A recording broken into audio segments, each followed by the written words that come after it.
The internet was the most beautiful promise ever made to the human race. Free information, instant connection, every book ever written, every song ever recorded, every idea ever thought, in your pocket, for nothing. A civilizational leap handed to you like a gift, and for one brief, electric moment, that's exactly what it was. We watched teenagers in dorm rooms wire the entire planet together. We watched a search engine pull meaning from the chaos of human existence and fit it inside a single white box. We called it a revolution. We called it the Great Democratization, the liberation of knowledge from the hands of the powerful and into the hands of everyone. We believed it with our whole hearts. And here's the thing, we weren't wrong to believe it. The tools were real. The utility was staggering. The convenience was so perfectly engineered that it felt like a human right. That was the point, because while you were falling in love with the future, something else was happening. Something that didn't appear in any press release, wasn't covered in any keynote, and was never, not once, explained to you in plain language. The moment these companies discovered that your behavior was worth more than your money, the architecture of the entire internet quietly, permanently, irreversibly changed. Not the terms of service. Those were always written to be ignored, dense, shifting, legally airtight walls of language designed by armies of lawyers whose only job was to make sure you never truly understood what you were signing. The real terms changed, the ones drafted in boardrooms you will never enter, by men whose names you will never know, in meetings that were never meant to be public. About a commodity they never once asked your permission to sell. You, not your data, you, your fears, your desires, your loneliness at 2 a.m, your politics, your insecurities, your children, the version of yourself you only reveal when you think no one is watching. They were always watching. And what you're about to learn isn't a conspiracy theory. It's not speculation. It's documented, deliberate, and decades deep. This wasn't negligence, this wasn't an accident, this was architecture. Before we indict them, we have to be honest about what they gave us.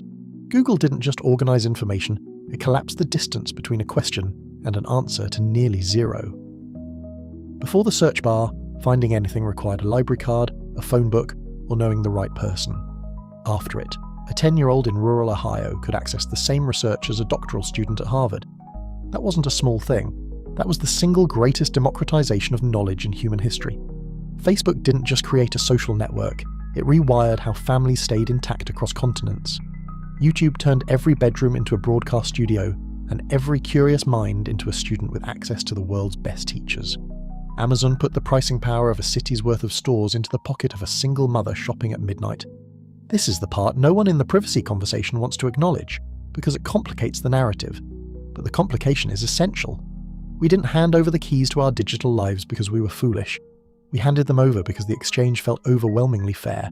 The product was extraordinary, the price was invisible, and that invisibility was the sin. Not theirs, ours.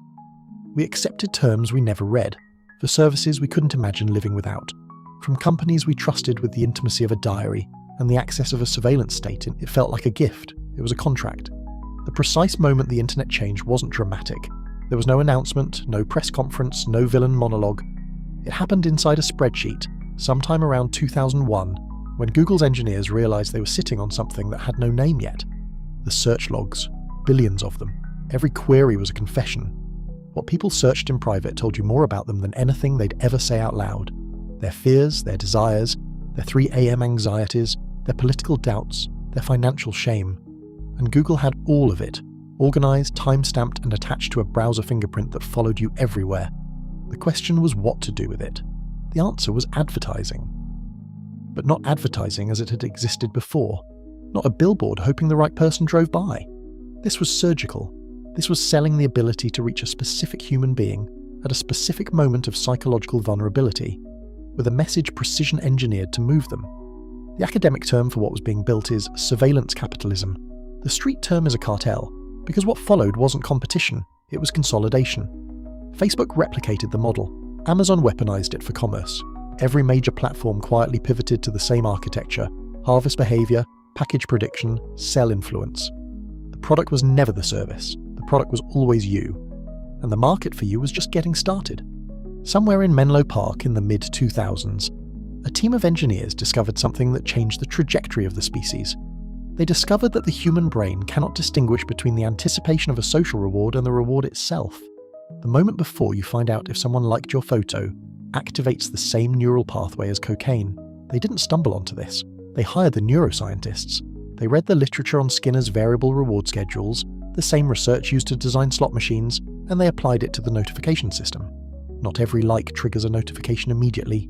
The delay is engineered, the uncertainty is the mechanism, the refresh is the lever. Former insiders have said it plainly. The features were built to be as psychologically compelling as possible. The infinite scroll eliminated the natural stopping point the bottom of a page once provided. The autoplay feature on video platforms removed the micro-decision to continue. The red notification badge was specifically chosen because red is the colour the brain reads as urgent. None of this is a conspiracy. It's in the patents. It's in the design specs. It's in the internal memos that became court exhibits. The feed was never designed to inform you. It was designed to hold you. And the longer it held you, the more data it harvested, the more precisely it could predict your behaviour, and the more it could charge advertisers for the privilege of reaching a mind that was already open. You think you are browsing. You are being read. Every pause carries meaning. A 2-second hover over a headline about divorce law tells the algorithm something your closest friends don't know. The speed at which you scroll past a political ad tells them whether you're persuadable or already converted. The fact that you opened a diabetes management article at 11 p.m. and closed it after 4 minutes tells them something your doctor hasn't been told yet. This is the behavioural data market, and it operates at a scale most people cannot conceptualise. There are brokers, companies most consumers have never heard of, whose entire business is packaging these microsignals into predictive profiles and selling them in real-time auctions that happen in the 200 milliseconds between you clicking a link and the page loading. In that fraction of a second, your profile is bid on. Companies are competing for the right to influence what you see next. The winner isn't the one with the best product. The winner is the one with the most money and the most precise read of your psychology. The irony is profound. You experience the internet as a place you go. In reality, it is a place that watches you go. Every click is a data point. Every hesitation is a signal. Your attention isn't just monetized, it is industrialized. And the factory floor is the device in your hand. We believe we choose what we read. We do not. The content that reaches you is not the content that was published. It is the content that an algorithm, trained on your behavioral history, predicts will maximize your time on the platform. And because outrage, fear, and tribal validation drive more engagement than nuance, complexity, or discomfort, the algorithm learns to feed you a diet of emotional extremity. This is not the same as lying to you. It is more insidious than that. The algorithm doesn't need to fabricate anything. It simply surfaces the most emotionally activating version of reality that already exists and buries everything that might cause you to disengage. Truth is not suppressed. It is just deprioritized whenever it is less engaging than provocation. The result is an epistemic fracture. Two people, living in the same city, consuming the same platform, can inhabit entirely different realities, not because one was deceived, but because each was fed the version of the world most calibrated to keep them engaged and returning. The echo chamber isn't a bug, it is the feature.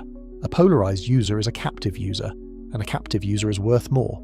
So the machine keeps polarizing, keeps narrowing, keeps building the walls of the chamber higher, because the more enclosed your reality, the more predictable your behavior, and the more profitable your attention.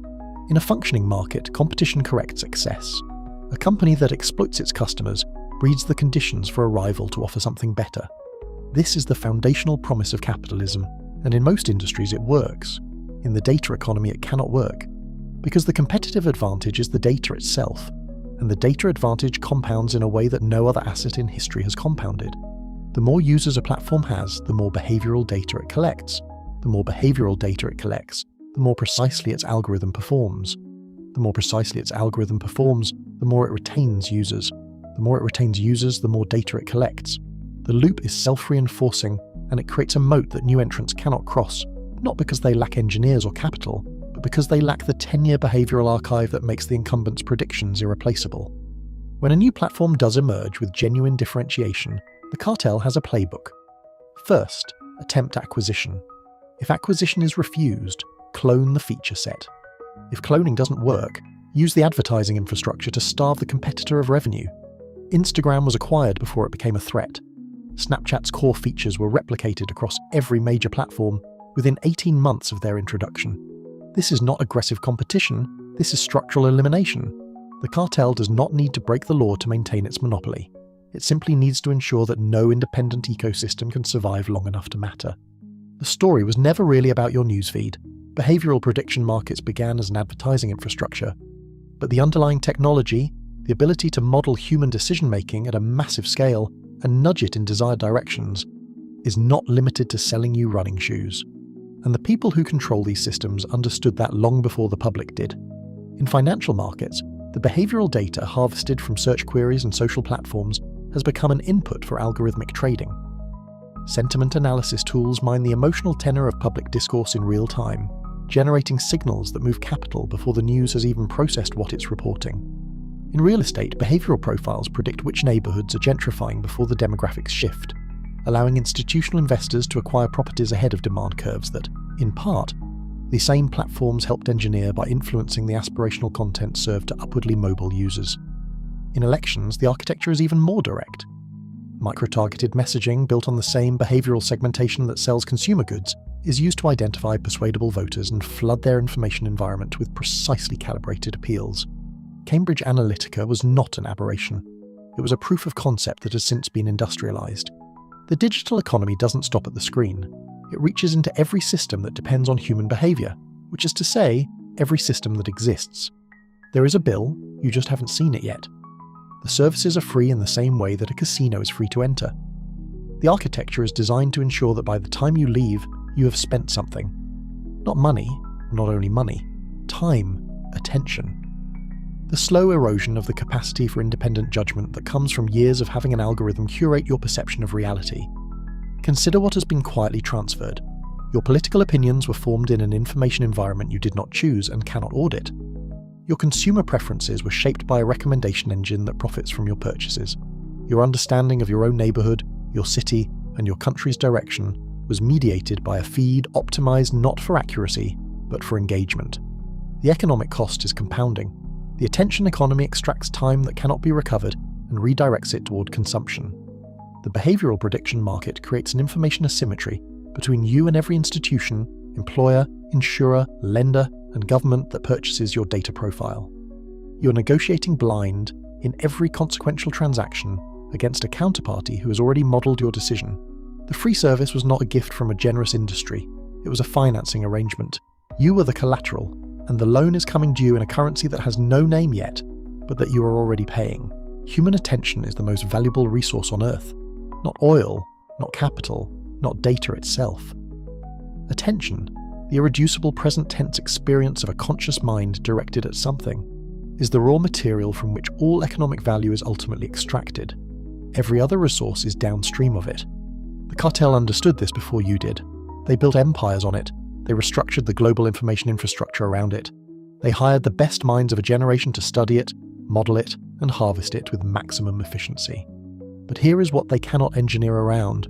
Attention is sovereign. It cannot be taken. It can only be given or surrendered. And the first act of cognitive rebellion is simply to recognize that the surrender has been happening and that it is reversible. This is not a call for Luddism. The tools are real. The utility remains. The question is who directs the relationship.